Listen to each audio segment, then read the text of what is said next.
Continuação do episódio anterior. Passemos a outra heresia lagoinhenta. Segunda heresia dos fariseus da Lagoinha, negação da virgindade perpétua de Maria. Dá-me o atrevido Saul, em meio a ofensas e caríssimos, um texto da Escritura. E José, tendo despertado do sono, fez como o anjo do Senhor lhe ordenara, e recebeu sua mulher. Contudo, não a conheceu enquanto ela não deu à luz a um filho, e pôs-lhe o nome de Jesus. Mateus capítulo 1, versículos 18 a 20, 24 e 25. Interpreta particularmente esse texto com um sediço e mentiroso argumento. Professor é o caro Orlando. Ele poderá, de uma forma bem real, mostrar a todos os leitores do site Monfort o que Mateus quis dizer com a expressão enquanto ela não deu à luz a um filho.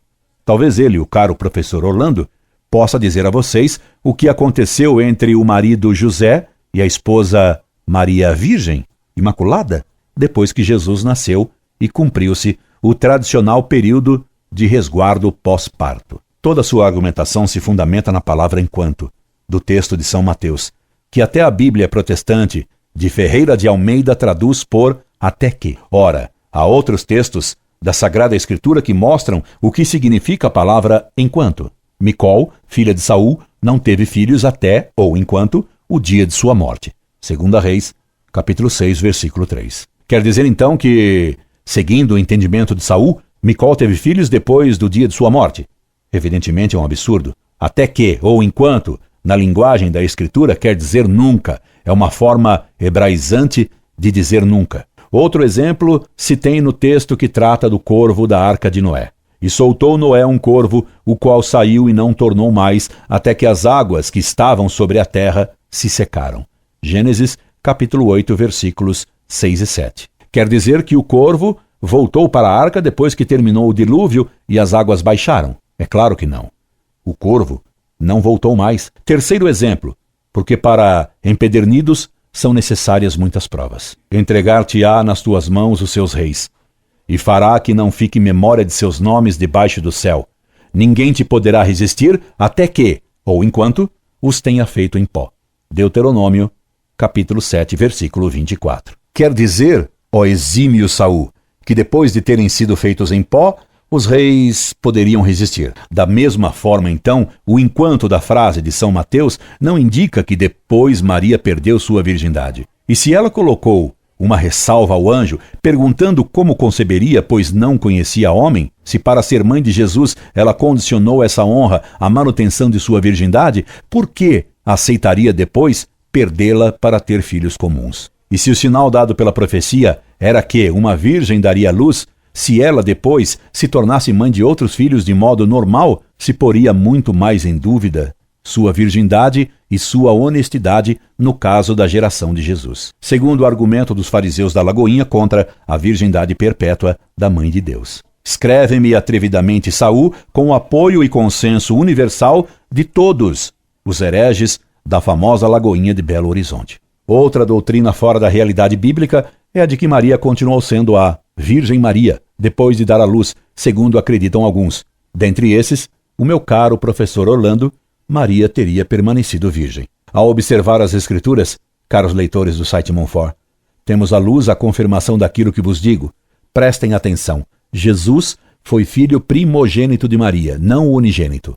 Ela teve outros filhos, sendo esses, inclusive, mencionados na Bíblia.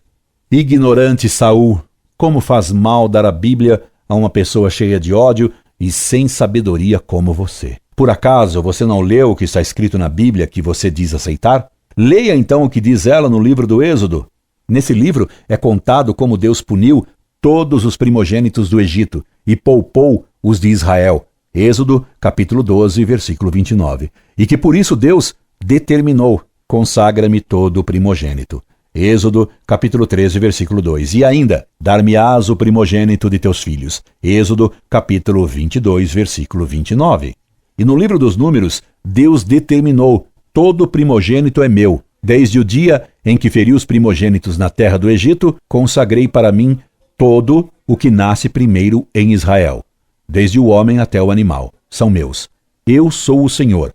Números, capítulo 3, versículo 13. Por isso, todo primogênito devia ser apresentado, resgatado no templo. São José e a Virgem Maria foram obedientes à lei e apresentaram seu primogênito no templo e pagaram por ele 2 pombinhos, que era o resgate imposto aos pobres. Lucas capítulo 2, versículos 21 a 25. Se a mulher tivesse ou não outros filhos, o primeiro tinha e tem sempre o título de primogênito. O fato de que Cristo tenha sido o primogênito não significa absolutamente que a Virgem Maria tenha tido outros filhos depois do primogênito. Compreendeu, ó insolente e desrespeitoso Saul? Foi achada uma antiga inscrição hebraica em Tel Edoye, que fala de uma mulher chamada Arsinoé, que morreu ao dar à luz seu primogênito.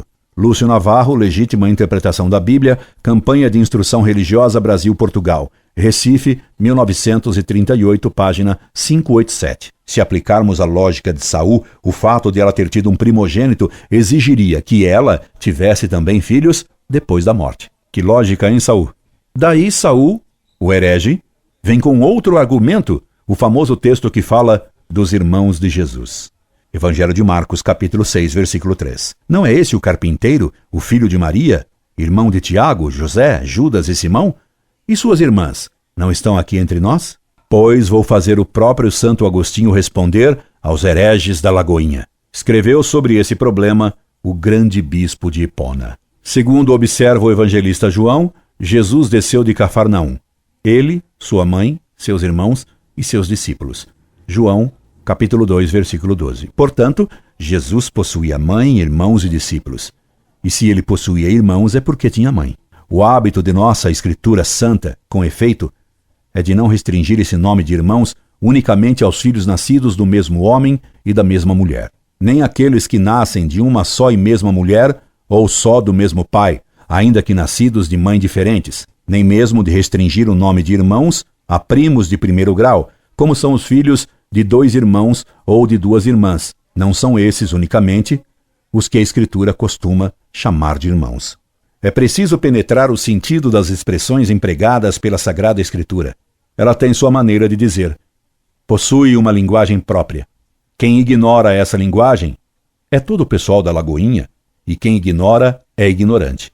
Pode ficar perturbado e perguntar-se: então, o senhor tem irmãos? Será que Maria teve ainda outros filhos? Não, de modo algum.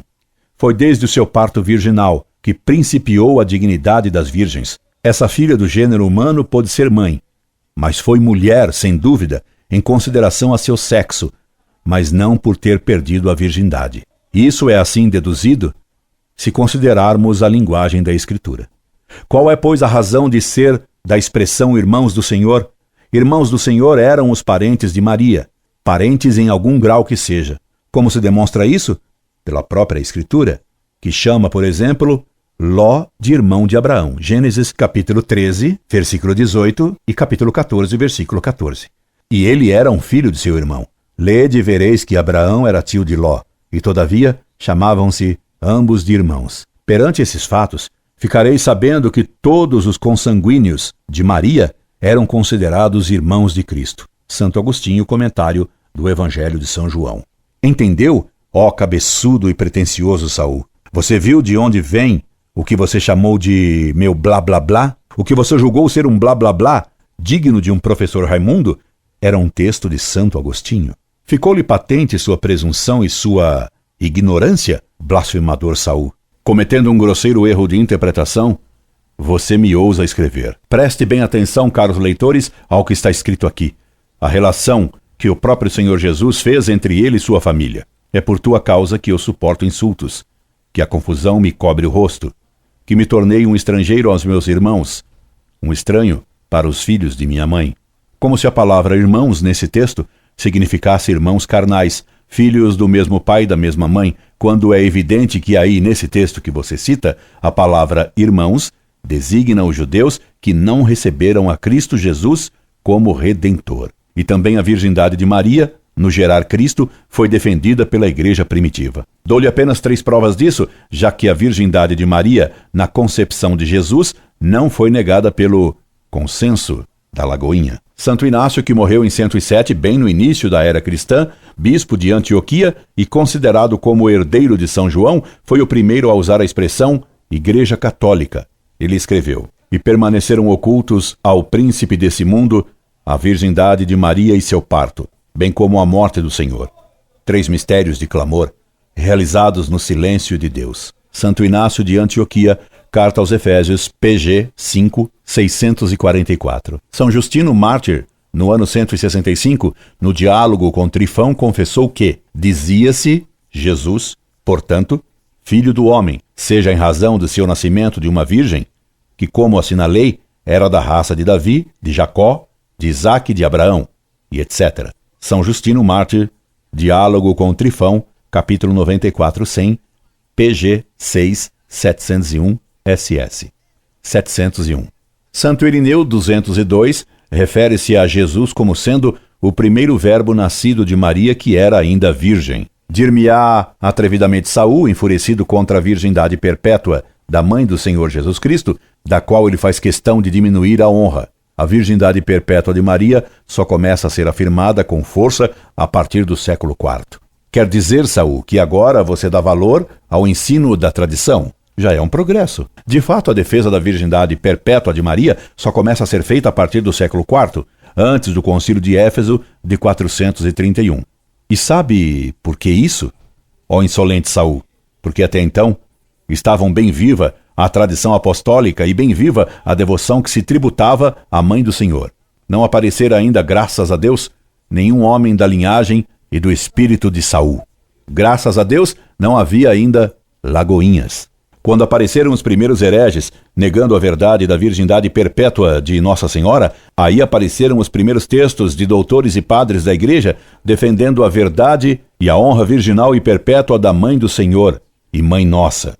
Santo Agostinho, 354 a 430, que viveu antes do Concílio de Éfeso, escreveu: concebeu-o, a Jesus Cristo, sem concupiscência, uma virgem. Como virgem deu-lhe a luz, virgem permaneceu. Santo Agostinho, Sermão sobre a Ressurreição de Cristo, segundo São Marcos. E diante de Santo Agostinho, que é Saúl da Lagoinha? Cale-se a ignorância ante a sabedoria, cale-se a heresia em face da ortodoxia, cale-se a insolência dos soberbos face à humildade do grande doutor de Hipona. E que vale o consenso da Lagoinha face à palavra do santo doutor de Hipona?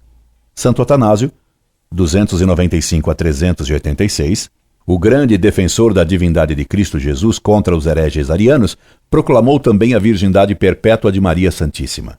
Jesus tomou carne da sempre Virgem Maria.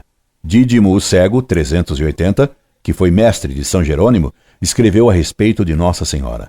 Mesmo depois do nascimento, ela permaneceu sempre e para sempre Virgem Imaculada. Santo Ambrósio de Milão, 397, citando a profecia de Ezequiel: essa porta é para permanecer fechada. Ninguém pode abri-la para entrar por ela, de modo que desde que o Senhor, Deus de Israel, entrou por ela, ela permanecerá fechada. Ezequiel, capítulo 44, versículo 2. Ele então comenta: quem é essa porta, senão Maria? Santo Epifânio, bispo de Salamina, explica que, ao nome de Santa Maria, invariavelmente se acrescenta o epíteto de virgem, porque essa santa mulher permaneceu inviolada. São Jerônimo, 420, antes de Éfeso, atacando o herege Ovídios, disse: você diz que Maria não permaneceu virgem. Quanto a mim, eu proclamo que o próprio José era virgem, de modo que o filho da virgem nascesse através de Maria, de um matrimônio virginal. São Cirilo de Alexandria, 444, em seu discurso, defendendo a maternidade divina de Maria contra o herege Nestório, proclamou: a paz que o blasfemo Nestório perturbara, negando que de Maria Virgem nasceu o Verbo e Filho de Deus, nosso Senhor Jesus Cristo. Ele não quis reconhecer a inviolável virgindade de Maria, nem crer na palavra do arcanjo: ave, cheia de graça, o Senhor é contigo. São Cirilo de Alexandria, discurso no Concílio de Éfeso, PL 77, páginas 1029 a 1040. Percebeu como o que diz São Cirilo do ímpio Nestório cabe para você, Saul? Continua no próximo episódio.